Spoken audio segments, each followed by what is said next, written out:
called Riches. Whether you're buried with holes in your socks or clad in an Armani suit, when they're shoveling dirt in on your box, the point is truly moot.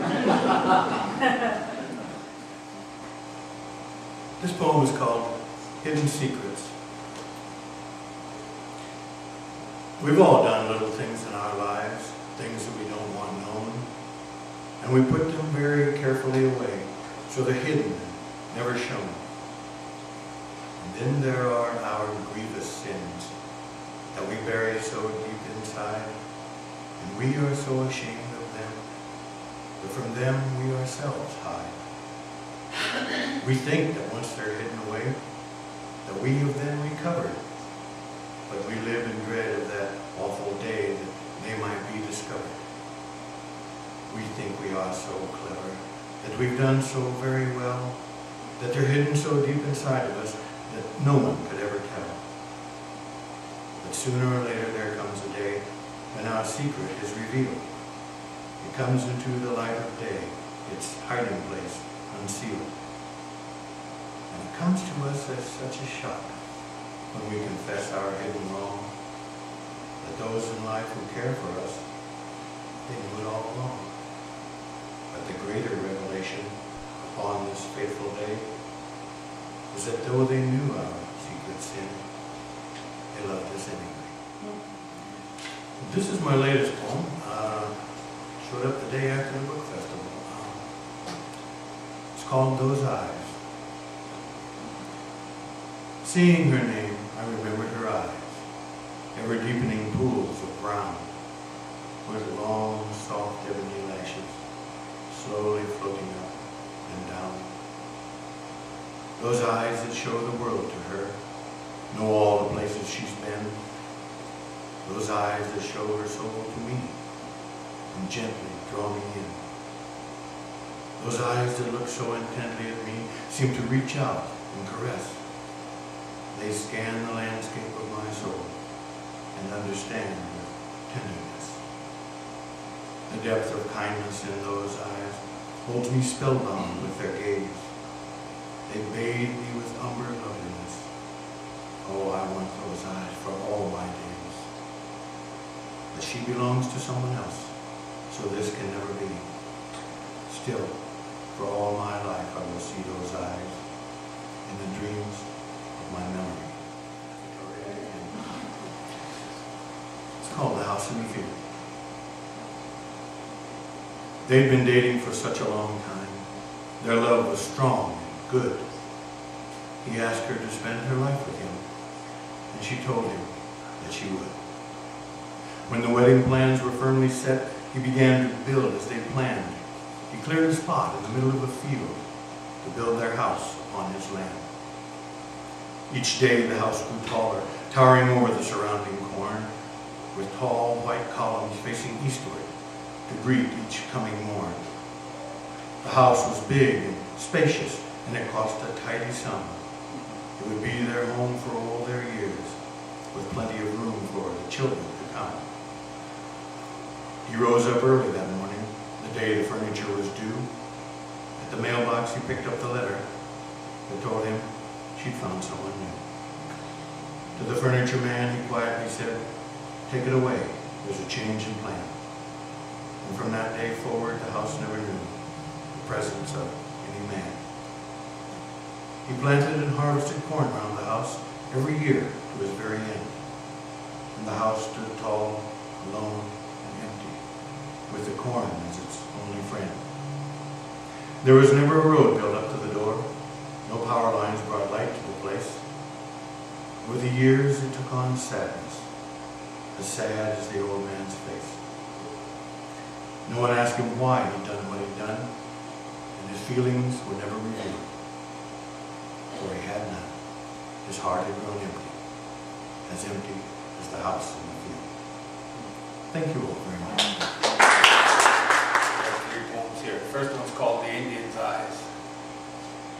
Born on a reservation, raised in the city streets, the look in the Indian's eyes tells of the trouble he meets.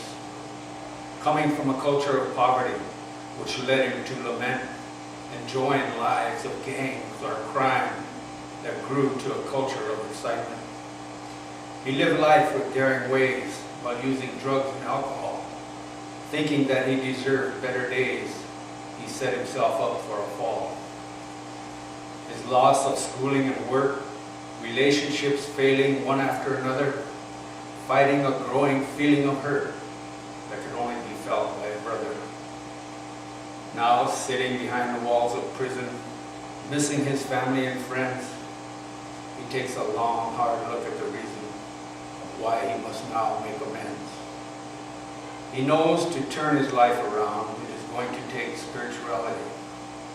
With both feet planted on the ground, he prays to God to be free. His months and years in confinement matured him in deep psychology. He knows that his new refinement puts his mind as it should be. When positive meets negative and push comes to pull, he won't make any major decisions, so he don't end up feeling a fool. The argument will be procrastination. The alternative will be determination. Above all else, he'll use wise discrimination, and he'll remember that it is his situation. This one's called The Chiefs. Sometimes things aren't what they seem, but this spiritual meeting was real. Some would call it a prison dream, whose only purpose was meant to heal. The greatest war chief of the Sioux and the greatest peace chief of all time met together, and no one knew, but I was there and it was fine. They were close to the same age, with many similarities to share. They were now each other's sage, and wanted the other to know he cared. I was betrayed by one of my own, they each said to the other. The scars that they had shown made them both seem like a brother. A soldier stabbed me in the back, the Indian told the bearded man. I died in a soldier's wooden shack. It was all a part of their plan.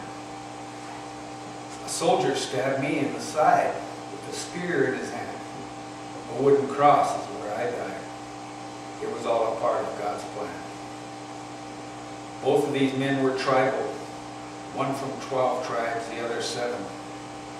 Their love of sacredness was undeniable, one for the Black Hills, the other heaven. As former prisoners with similarities, they avoided talking of religion and all its disparities, knowing spirituality was where to begin. I died so people could be free to pray and live righteously, they both said simultaneously as they talked more of the great mystery. Jesus Christ's spirit will never die, the Indian told his new brother. Crazy Horse spirit need never cry, as they shook hands with one another. This is called Age Gracefully. Age gracefully, such simple advice. It rolls off the tongue so easily, a cliche made of ice. The wisdom is hidden, only experience can translate. Interpretation almost forbidden, till time opens the gate.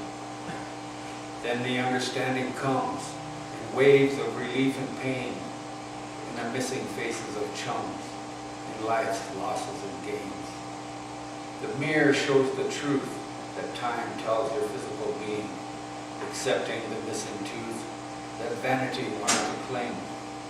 The gray hair and wrinkles are real, the grown children around you also, the small aches that you feel, as is the knowledge you call to. Understanding is slow and soothing, all is in God's hands.